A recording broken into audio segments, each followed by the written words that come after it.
สบายดีเดี๋ยวนี้ก็3 โมงตอนสวยพวกเขาก็ได้ขี่รถจักรออกมาวัดสีเมืองอยู่บ้านสีเมืองเมื่อนี้ก็ได้มานำมอด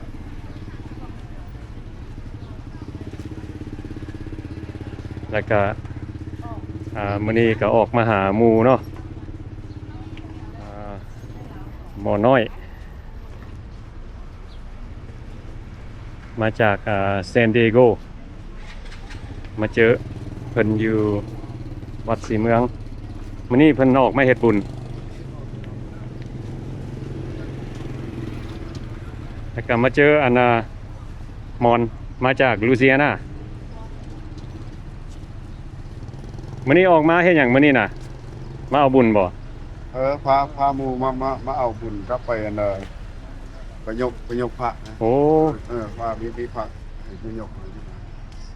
สิมาเฮ็ดบุญเนาะแล้วก็มายกพระ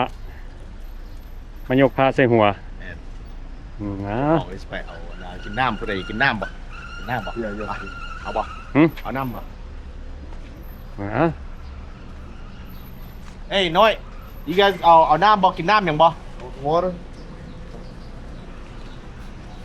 yes angel นี่นะข้างนอกนี่เพิ่นก็ขายนะอันนี้แหละประเทศลาวเนาะ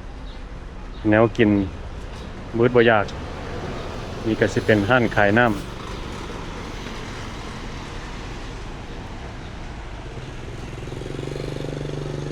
แล้วก็ข้ามทางเพิ่นก็สิเป็นตลาดแน่แล้วก็เพิ่นขายดอกไม้เอาไว้บูชาทางที่เพิ่นก็ขายนกสำหรับคนอยากเอาไปปล่อยแล้วก็ขายชิ้นลูกชิ้น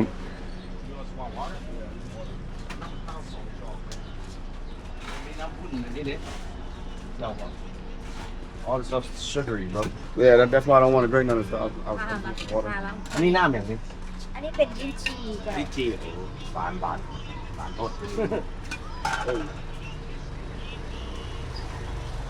ขายมีหลายน้ำเนาะน้ำหวานก็มี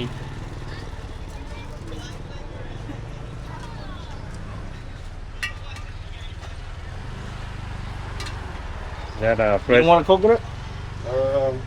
I think she might have enough hold on let's see I shouldn't have asked him I should have told him hey you want jasmine thing right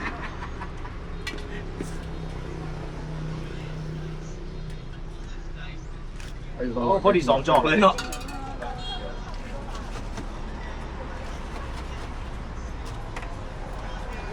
เจ้าสาวอย่างจ้ะหน้าของข้าวหมดแล้วเจ้าสาวอย่างมีเพปซี่มีอย่างอื่นไหม แท็กซี่ก็มีแท็กซี่นั่งฟรีอันนี้ปนหมอน้อยก็ได้อยู่หน่อยหนึงถ้าปนหมอน้อยก็ มันเจ้าเท่าไหร่นี่ จะละซาว เจ้าสาวเบิดเท่านี้เน้องบักข้าว เป็นละ โอ้ ก็ได้หน่อยหนึงปนหมอน้อยได้ คุณว่าจะอะไร ก็ข้าวปนหมอน้อยหรือว่าก็เอา น้อยหมอน้อยสิ I'll เป็ be นback I'll pay for it I'm good เอาหมอน้อยเหรอ ต้องไปที่เอาน้ำเป๊ปซี่ซะ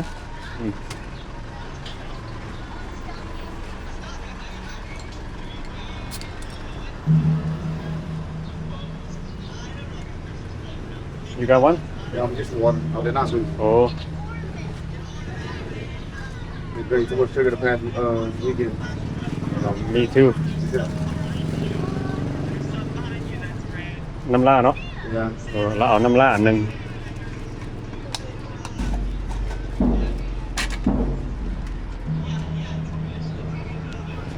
ผู้ดีเป็นเท่าไหร่ไล่รวมกันเบิดเลย 15เจ้า จานแล้วป่ะ What you want bro นี่เขามีเงินน้อยนี่นับ เจ้าเด้ 65,000 what you getting 65,000 Oh you got one ready Not yet โอเคยังอีกอันหนึ่ง อันนี้น้ำอันน้ำจะว่าน้ำอีกก่อน ลิ้นจี่เจ้า รสจีเย็นๆนะบาทโทษอันนี้น้ำอย่างไร กระเจี๊ยบ ฮะ กระเจี๊ยบส้มพอดีเนี่ยเดี๋ยว ส้มว่ะ อ่า ส้มกับบาทว่ะ ส้มเลยนะคะใช้น้ำตาลหน่อย เป๊ป นึง ซี่ นี่เด้ อันนี้ส้มพอดี โอ้อันนี้เป็นอย่างไร อันนี้คนละซอง อันนี้น้ เต้าหู้ ำโอ้อันนี้น้ำขอโทษเด้อเฮ้ยโอ้โหใส่ อัน ขาว นี้โกโก้ชาเขียวชานม โอเคออกตัวนี้ I got it bro ฮะน่ามีเงินน้อยบ่อยากถือเงินน้อย เป็นเท่าไหร่รวมเบิด พอดีเป็น85เจ้า 85โอเค 10 อันผ้า 10 ผ้าต้องมีอีกได้ผ่าหน่อยนะ 10 80 เออ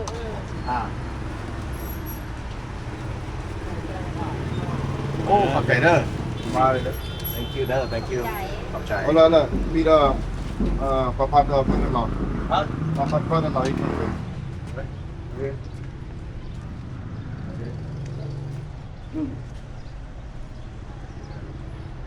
ได้มาไปเลย โอ้เป็นตีกลอง อยู่ทางเทิงพุ่นเนาะ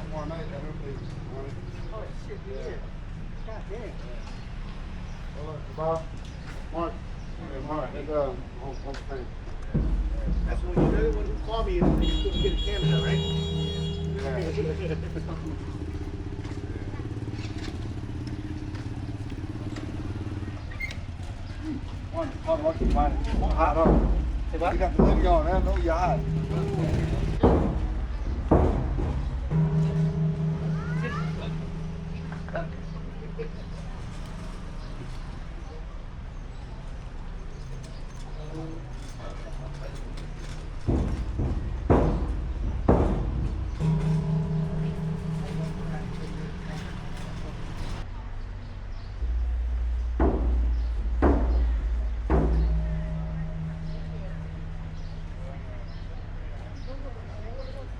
โอ้ทางพี่เพิ่นนั่นนะเพิ่นเฮ็ดวิธีสูตรลดน้ำ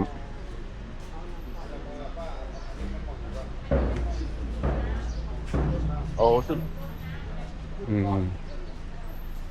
แต่ว่าเดี๋ยวนี้มันก็มีหลายคน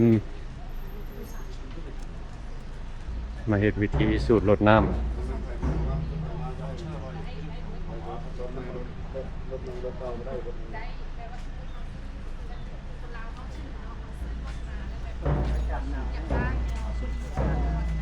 เข้าบ้านนะแล้วก็เพื่อนนะสมุดพันยุงเจ้าเอาเจ้ามาเด็กพามาซื้อรถน้ำนี่ แม่ป้ายมาแล้วก็มันลังอะไรเอาแบบว่าช่วงอายุเขาที่คือมันบดีอย่างนั้น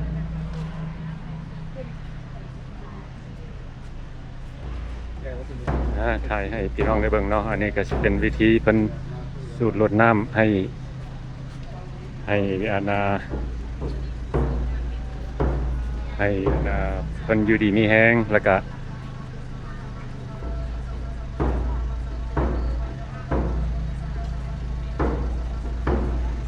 ให้คนมีโชคมีไสเนาะแล้วเพิ่นก็เฮ็ดให้เอาสูตรลดน้ำเอาไฟมาใส่รถ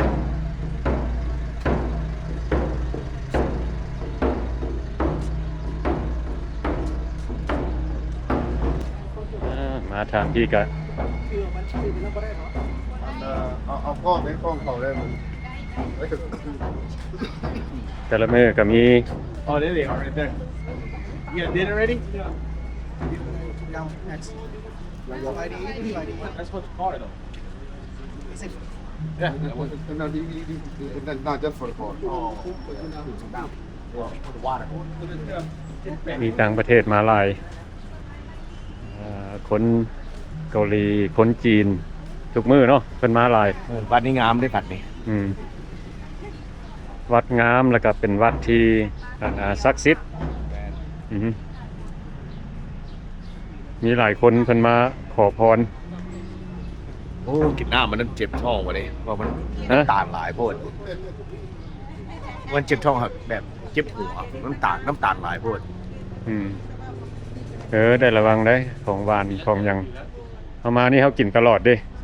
แล้วบ่มีเวลาไปเอ็กซ์ไซส์บัดนี้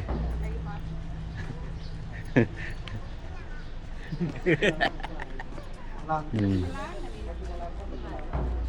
มีแต่ eat sleep and hon เออ eat sleep and hon เออ hon ฮ้อนยังอ่ะนะ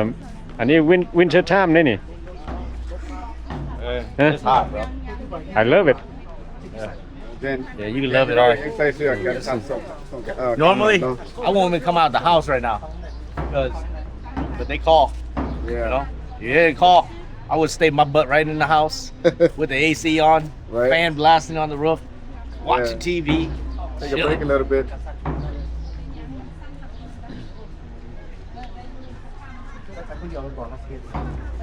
ไปน้ำกันให้เป็นยังไปเบิ่ง so they can experience โอ้อันนี้ถ่ายให้พี่น้องได้เบิ่งเลยเนาะ yeah bro you sweating over there it's hot sweating out all that alcohol oh chill don't bother because you're gonna go in this side oh okay so bother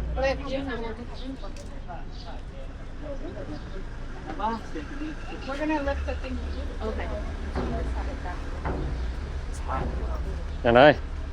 Spidey เอ Spidey อสบายดี hey down that coconut bro I'll help you out เนาะกฎระเบียบของเพิ่นถ่ายให้พี่น้องได้เบิ่งเนาะผู้ใดมานี่เพิ่นบ่ให้สูบยาplease dress accordingly ให้ใส่เครื่องระเบียบบ่ให้มีแอลกอฮอล์บ่ให้อันนี้เนาะเพิ่นว่า please behave accordingly แล้วก็บ่ให้จิ้มขี้เหงื่อโลเลแล้วก็บ่ให้เว้าแฮง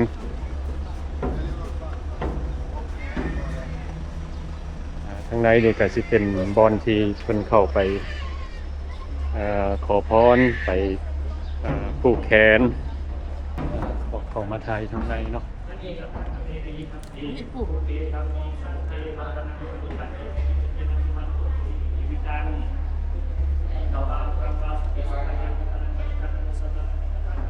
ให้เบิดทุกคนได้เบิ่งอีก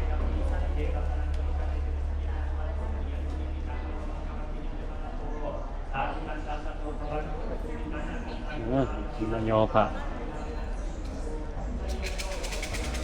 เบิ่งดู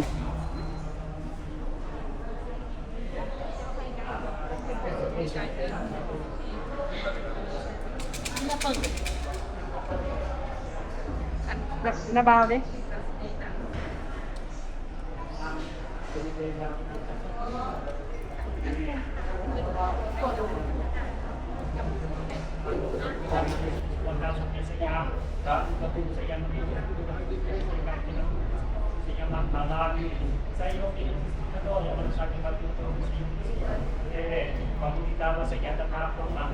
ขันค่าได้ตามความปรารถนาที่เพิ่นอธิษฐานจะยกพระขึ้นและเบาสบายขันค่าแบบบ่ได้ตามความปรารถนายกจะบ่ขึ้นพระจะจมเขาจะบ่มีแรงจะยกขึ้น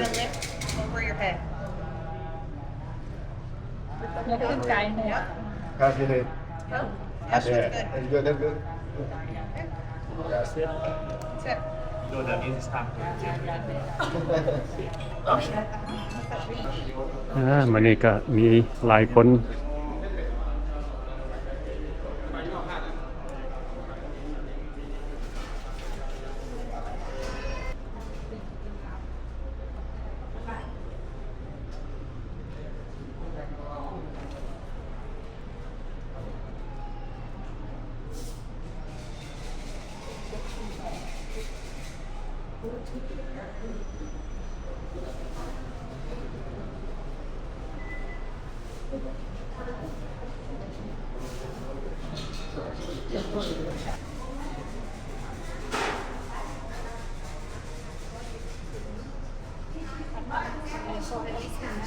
ขอให้มีโชคมีลาภ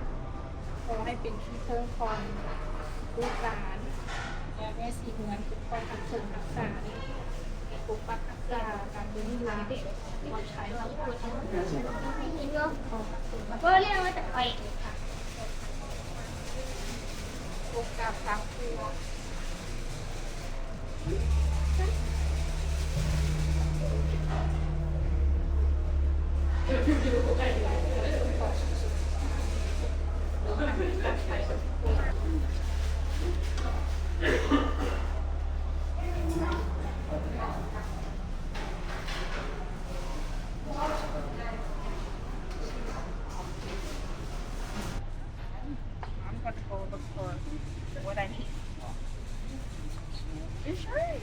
มา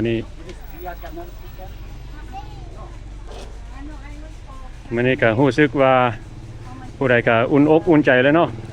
กลับบ้านก็สบายและขอพรเพื่อให้ทักษงทักษากลับบ้านเดินทางปลอดภัย โอ้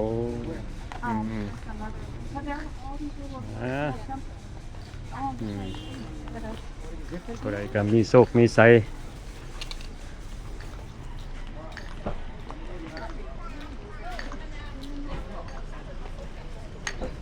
ทำมาเลาะเบิ่งทางที่เนาะถ่ายให้พี่น้องได้เบิ่งอีกความงามอยู่ทางในวัดเจ้าแม่สีเมืองทางที่ท่านก็ม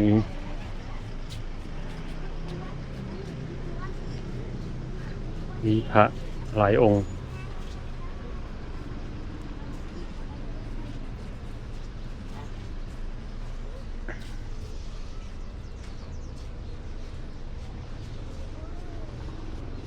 ผู้ใดได้เข้ามาเบิ่งวิดีโอนี้ก็ขอให้อยู่ดีมีแฮงเบิดทุกคนล่ะเนาะ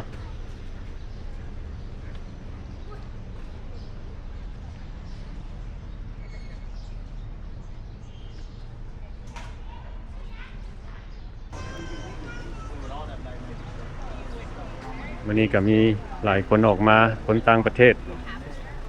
แต่ละมื้อก็มีคนมาหลายเนาะเพราะว่าวัดนี้ก็เป็นวัดที่สวยงามแล้วก็เป็นวัดที่มีชื่อเสียงดังอยู่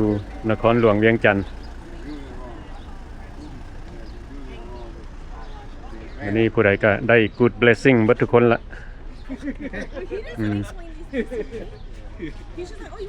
วันนี้ก็สิได้พากัน Go, where we going? ไปไส ระวังรถเด้อระวังรถ อยากเป็นควาย พากันกลับแล้วเนาะพวกเขาก็สิได้พากันกลับแล้วเนาะวันนี้เนาะผู้ใดก็ได้อันน่ะได้อย่างก่อเพิ่นเอิ้นได้ blessing good blessing เบิดทุกคนแหละ ได้ขวัญ ได้ควรดีเนาะ ได้ขวัญ เพราะว่าเพิ่นก็มาขอพรให้เดินทางก็มีแต่ความปลอดภัยอีกจังหน่อยลูกเมียเพิ่นก็สิได้กลับอเมริกาแล้วเนาะก็ให้เดินทางมีแต่ความปลอดภัย Safe travels safe travel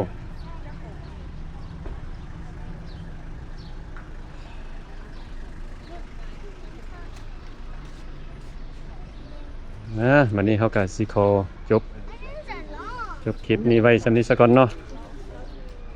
แล้วก็เป็นอย่างไรก็ขอขอบใจเบิดทุกคนที่เข้ามาเบิ่งวิดีโอของเรา